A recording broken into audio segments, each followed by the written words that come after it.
Were you surprised by the 2019 landslide? It's a true democracy when you have elections with unpredictable results. I already have experience of negotiating with Russians within the so-called Minsk process. I was deputy head of Ukrainian delegation. Oh, you were? Wow. It was easier to negotiate with the wall than with the Russians. Our official position is that we believe in the wisdom of American people, and we are ready to work with anyone who becomes the next president. The 21st century will be a century of struggle between free world and authoritarian world headed by China. For China, defeat of Ukraine would be defeat of the West and United States. This is how they view the geopolitical situation. Austria, Slovakia, and Hungary. And those are problematic allies in Central Europe. Good day, everybody. This is Brian Bonner, your host for Ukraine Calling. We have a lot of questions, and we have exactly the right guest for it today. Oleksandr Merezhko, Member of Parliament, Chair of the Foreign Relations Committee. Welcome to the program. Thanks for inviting me. Pleasure to be here. Honored to have you in our company. Having a little technical problem, so our screen is not is half the size that it was. So Oleksandr and I are sitting closer than usual, but that's okay. Oleksandr, so many questions, and I'll just start. Is the international legal system broken? How disappointed should Ukraine be at not getting an invitation to join NATO? How worried should Ukrainians be about the upcoming U.S. and French elections? Why does Ukraine only have 50 embassies when the world has 190 nations? What should our foreign policy be towards refugees, particularly fighting-age men who are living abroad in different countries? You know, by way of biography, I want to say that you are from Babrinets. You came, and I heard you explain that you're an accidental politician because your experience is in international law and treaties. You're a lawyer, a jurist, and you've got quite a stellar educational record as an academic. You graduated from Taras Shevchenko National University, but you've also went on to University of Denver. And you also studied at the Harriman Institute and Columbia University, Kennan Institute, and the Woodrow Wilson Center. And so all the top flight think tanks in America. And it's true you speak 4 languages. Yes, I've been teaching in 4 languages. You speak 5 languages then: English, Polish, French, Russian, Ukrainian, of course. To tell the truth, French is on a very modest level. I haven't been practicing. Okay, all right. But so multilingual, and we're happy to have you here. You rode the wave of the Zelensky popularity in 2019, and got chosen by your peers to be the chair of the Foreign Relations Committee, which is a very key post now during the time of war. I have to ask before we dive into the substance. Where can you do the most good? What have you learned about being a politician? Do you like it? More than liking it, can you be more useful as a politician or as an academic? Well, it's an extremely interesting question because, I have a feeling all my life I have been academician, a pure, I would say, academician, and I've been international legal scholar. So, and my life was about doing research in the field of international law and teaching international law, of course. But, it's like being a theorist of international law. It's like know the rules, how to play chess, but never actually to play them.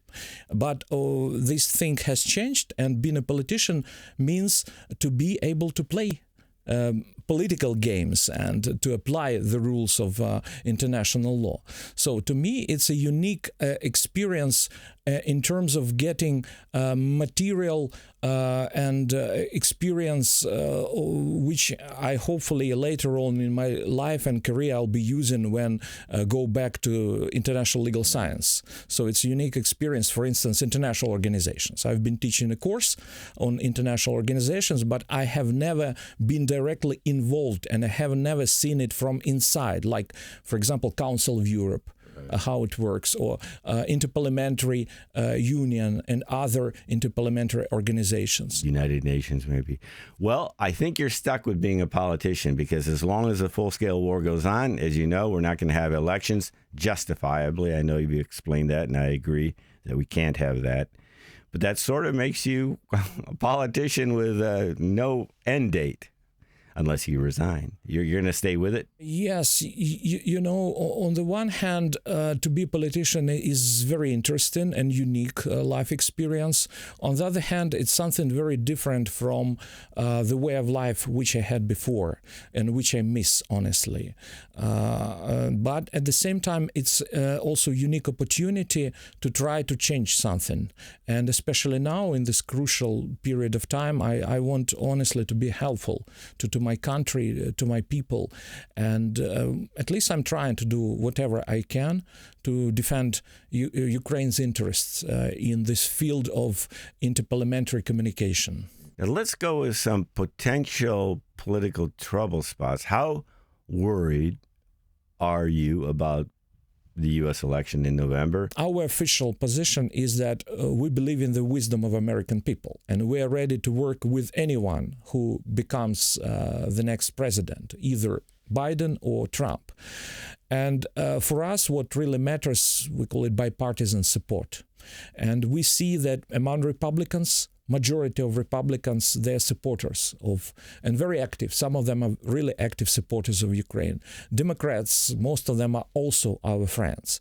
So I want to believe that no matter who becomes the president, we'll see continuation of support of Ukraine for a very simple reason, because it's in the national interests, in the best interests of the United States. Yes, and we've seen a lot of conversion. We were together in Odessa, and I was watching a little bit with horror and shock that your panel, because you were flanked with all pro-Trump Americans, basically, on the panel. And I checked the moderator, Danube Institute, and it's a very pro-Orban, pro-Trump thing. And I asked the moderator afterwards, why did you stack the panel with pro-Trumpists and MAGA? Well, I wanted their views to be heard.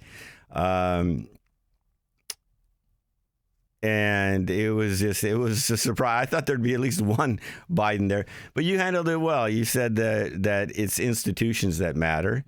And you were right about the Republic. There's a hardcore Reaganite Republican wing of the party that doesn't believe Biden has done enough and gone strong enough. And I know you're too diplomatic to criticize America because you're grateful, but I'm an American, so I agree with the Reagan wing. I also personally believe Trump would be a disaster, but I do believe that people have conversions. And look at House Speaker Mike Johnson. I mean, he went from opposing aid to saying Ukraine has to win.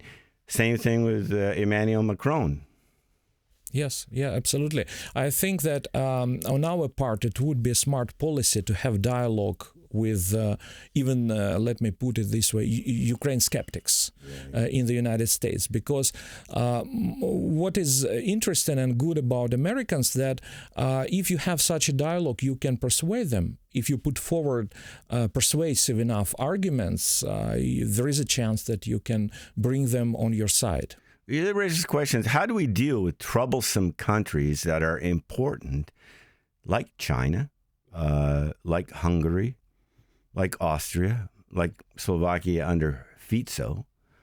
What should be our approach? I view this issue from the perspective of international lawyer.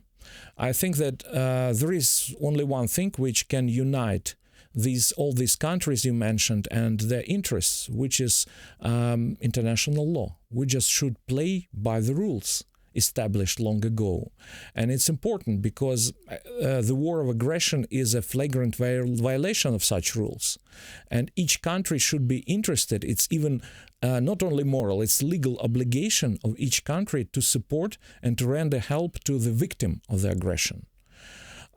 That's why we need to have dialogue even with these countries. As for China, it's a sort of separate story because the 21st century will be a century of struggle between free world and authoritarian world headed by China. And the United States is the leader of free world and democracy. And of course, I view Ukraine only on the side of this free world. And what we are doing, we are fighting not only for our territorial integrity, we are fighting for democracy. Broadly speaking. And China is the biggest danger to democracy. Now China is helping a lot Russia to survive and to continue war. Not neutral in your view. Absolutely. China is not neutral. How can it be neutral if officially it is strategic partner without limits with Russia? And it helped Russia to restore its military-industrial complex. It's doing everything it can to help Russia. It's not interested in... It looks like they want to defeat the West more than they want global rule of law. Absolutely. For China, defeat of Ukraine would be defeat of the West and United States. This is how they view the geopolitical situation. That's why situation in Ukraine, Russian aggression in Ukraine, is something much bigger than just a war of one country against the other. So we're right to call them out on that. Now, international law.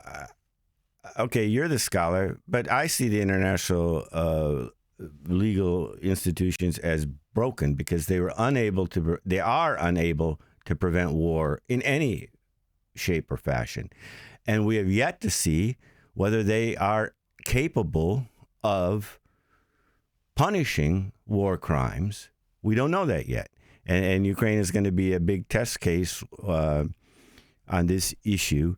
And you know very well, better than I do, that the whole architecture of the United Nations it's a World War II creature, and it's alienating a lot of nations that the world has changed completely, and yet we have these same 5 nations that can block everything.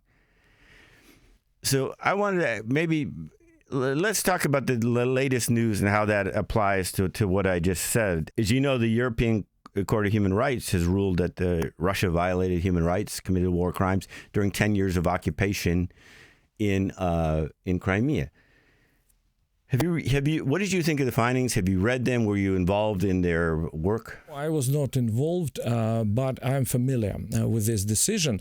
Of course, as a lawyer, I need to read it more carefully. But I just know the general information which was released by the press.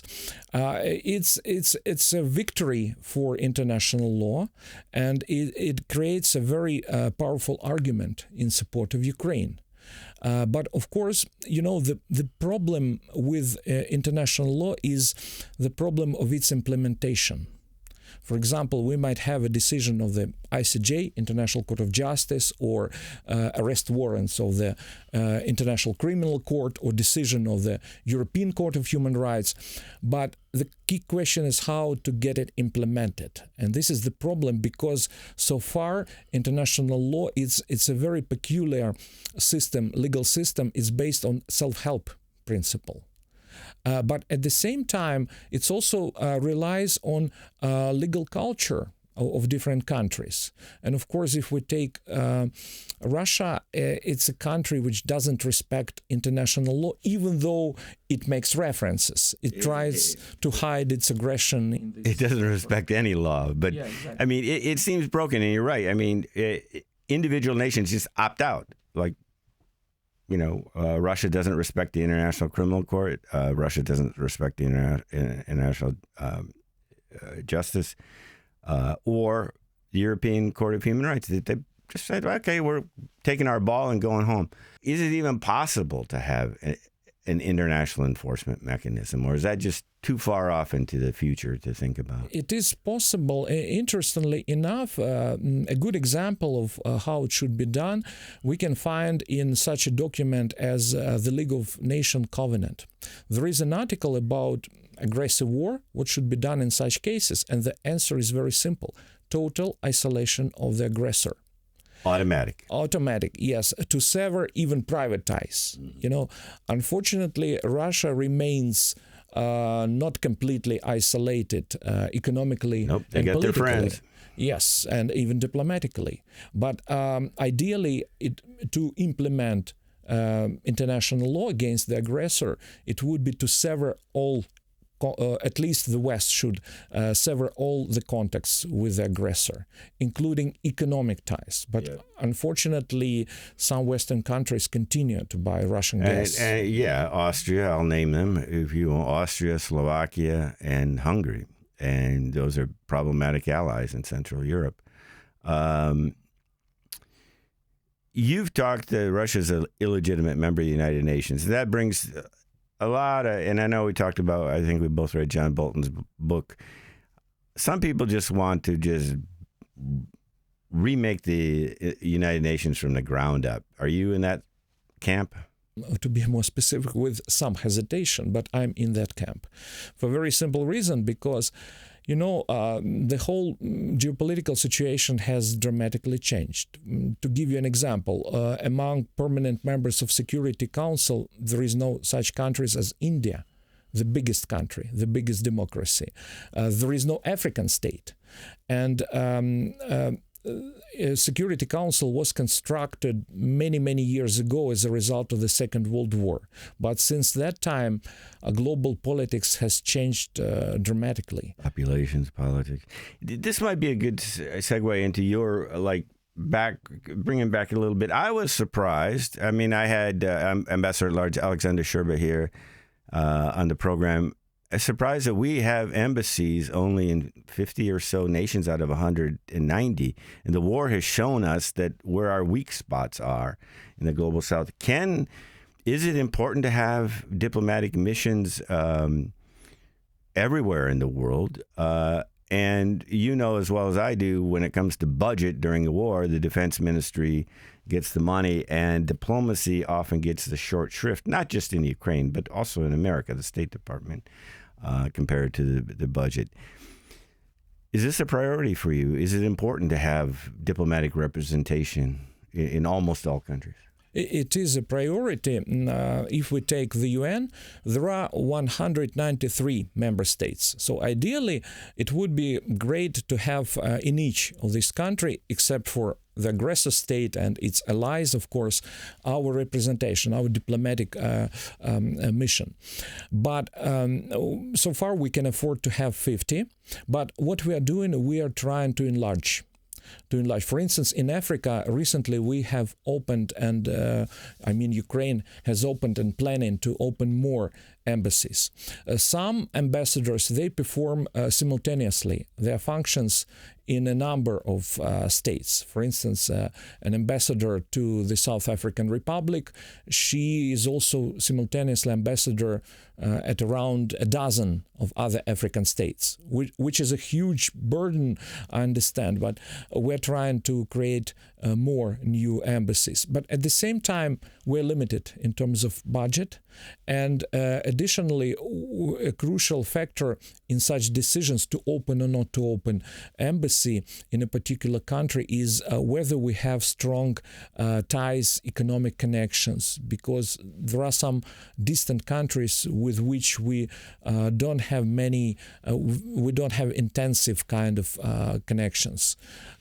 If you had, can you name the top 5 countries where you think we need an embassy where we don't have now, or have you not thought that far? Mostly African countries and global south. Because of the population. Because of Latin America. I would also mention Latin America because we are fighting for and trying to persuade our partners of the other country in the global south to support us. That's why we need to have our embassies. I hope that goes through, because I think for the budget, I think the foreign ministry does a pretty good job. Let's talk about refugees. Particularly, it seems that Ukraine has, for practical reasons, decided to give up persuading refugees to come back because it's useless until the war is over. But there's a particular category of fighting-age men, and it's becoming an irritant, their presence in some of the countries of our friends, like Poland. What do you think about that, and what should our message be to those countries that are hosting these men? Yes, I heard from my Polish colleagues, for example, such sort of complaints regarding when they see young men of the conscription age sitting in restaurants. It begs some questions on their part. Yes, it's obvious. But the truth is that these people, they came on different grounds. It's difficult to sort of generalize. And another issue is that there are no legal mechanisms on the part of Ukraine how to make some of these men, for example, to come back to Ukraine. So it's a difficult issue. There are also some men who came to other countries before the full-scale invasion, and they had sometimes families, sometimes jobs in these countries. So it's difficult to come up with one solution. But at the same time, for instance, I remember how the Minister of Foreign Affairs of Ukraine, he called upon Ukrainian men who live now abroad to come back and to fight. Yes, but it's more a moral obligation as of now. But of course, I believe that we should try to create incentives within the country to persuade these people to come back. That's good. Financial incentives, moral incentives, or just power of persuasion? Because we do need more soldiers, that's for sure. Yes. And they need weapons and they need training.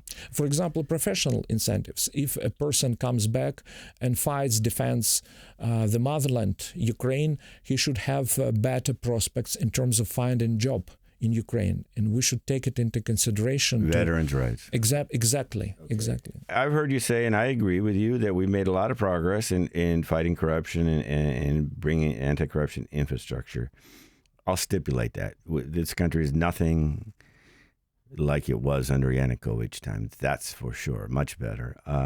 Yet, I wonder how troubled you are by the current news and the big problems. We have the National Anti-Corruption Bureau of Ukraine being suspected of leaking information on high-profile criminal investigations to the suspects. And we had that problem with Sapo, the special anti-corruption prosecutor. We have civil society that just is fundamentally up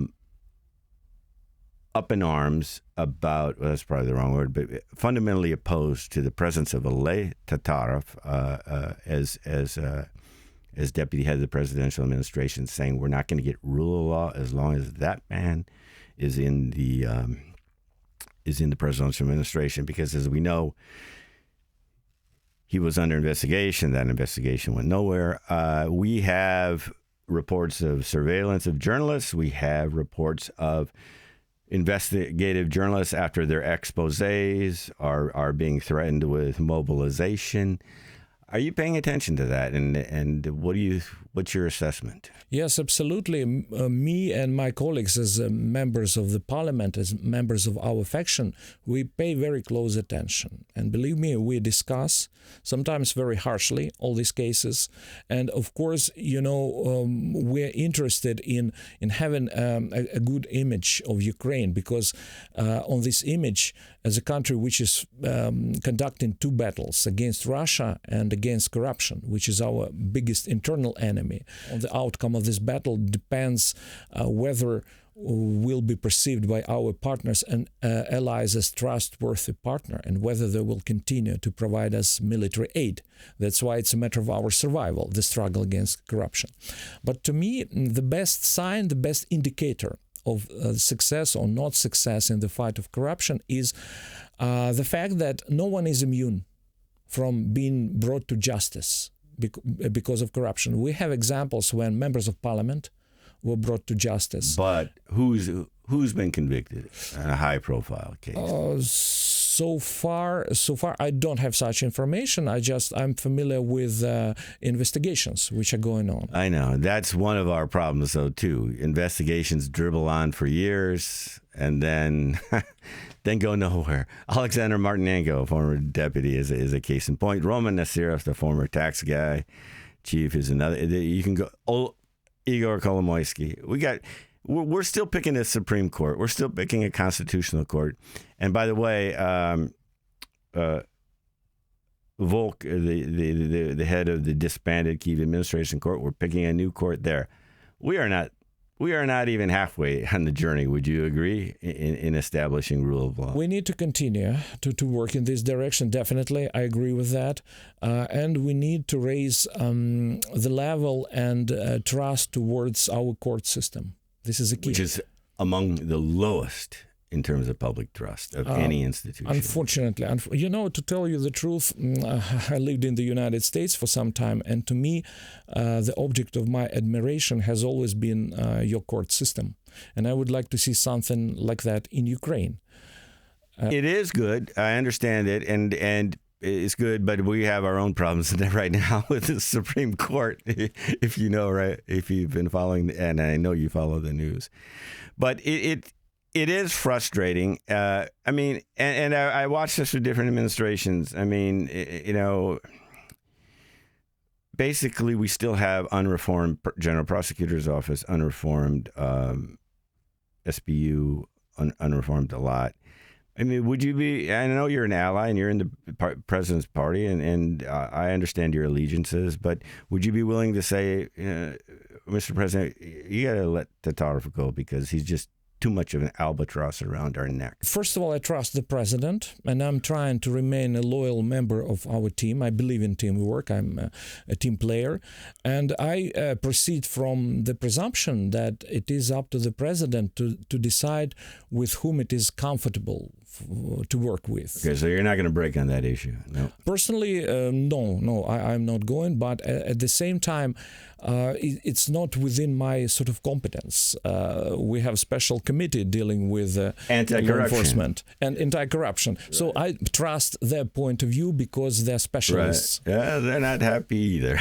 If you look at the news, but we had that, and we had that's a long story, but.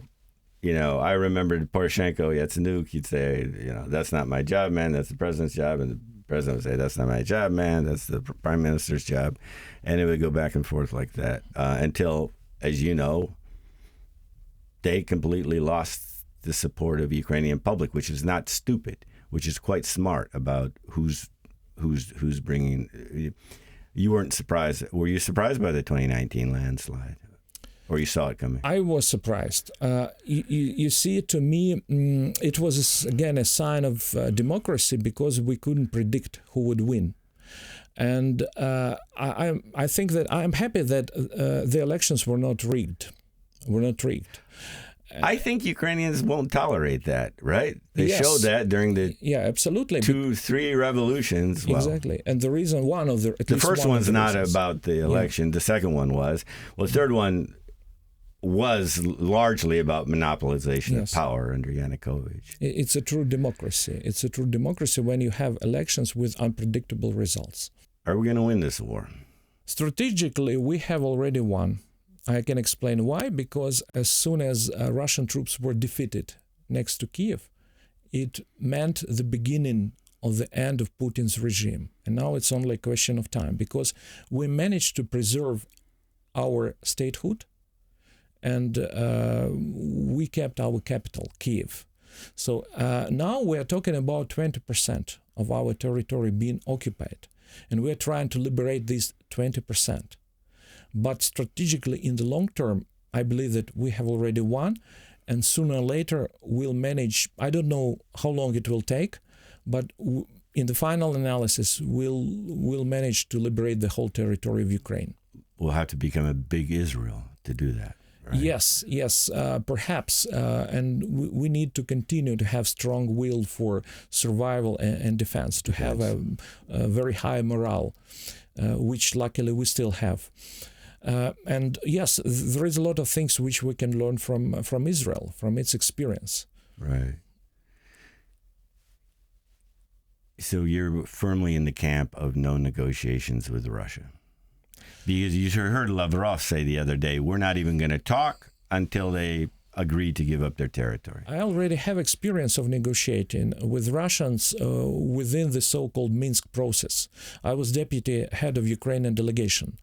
And lesson... you were? Wow. Yes, yeah. That must have been an exercise in futility and frustration. You are absolutely right, because, to me, it was easier to negotiate with the wall than with the Russians, because they even didn't consider themselves to be a party to negotiations. They officially proclaimed themselves to be a mediator. and which was just ludicrous. And how can you have any kind of negotiations with a party which doesn't consider itself to be in negotiations? It's a paradox. It's absurdity. So I believe that Russians, what's the use to negotiate with them when you know that no matter which agreement you reach, it will be violated by Russians. They had violated everything. A peace treaty on friendship and cooperation of 1997, Budapest Memorandum, all kinds of bilateral treaties with Ukraine. Oh, yeah. 91, 94, 97, as recently as a couple years before 2014, Putin said, Crimea is Ukraine, Yeah. So you can't trust there. But, and I know you spent periods studying abroad, but basically, were we asleep from 2014 to 2022, or should we have seen this coming? I mean, I'm searching my brain, and when I read back to the Kyiv Post when I was the editor, in hindsight, it seems pretty obvious that this is where they were going. Was it that obvious to you, or is it just human nature that we want to wish for the best? To me, it was not obvious because, if you would ask me in the year 2013 whether Russia is capable to attack Ukraine, I wouldn't be able to imagine this for a very simple reason, because I'm an international lawyer and I believed in the force of international law. I would say, no, how could it happen if there are lots of agreements, if there is a United Nations Security Council, basic principles of international law, the OSCE, Council of Europe, but turned out to be that Russians just disregard completely international law. Which has no enforcement mechanism. Yes. And it's kind of broken. So back to the drawing board. Well, I've asked, I think, all my questions, but I want to make sure that if there's anything you want to talk about, otherwise we can leave it here. No, I would like to ask a question because, to me it's very valuable, and I often ask my foreign colleagues how they view the situation, because, we are in the epicenter. We are biased by definition. We're in a bubble. Yes, exactly. And sometimes this look from outside, this view from outside can be truly important and sobering sometimes. How do you view the situation right now in Ukraine, and do you have any prognosis how it can develop? For example, next year, what will happen next? Well, I'm worried because I'm a legal permanent resident and I have deep roots here, and this is my second home. I mean, America is my first home, but this is my home, and I chose to not be a refugee or go back to America. I chose to live here during the full-scale war. So I believe in this country, but I know not everybody cares about us, and that's a big problem.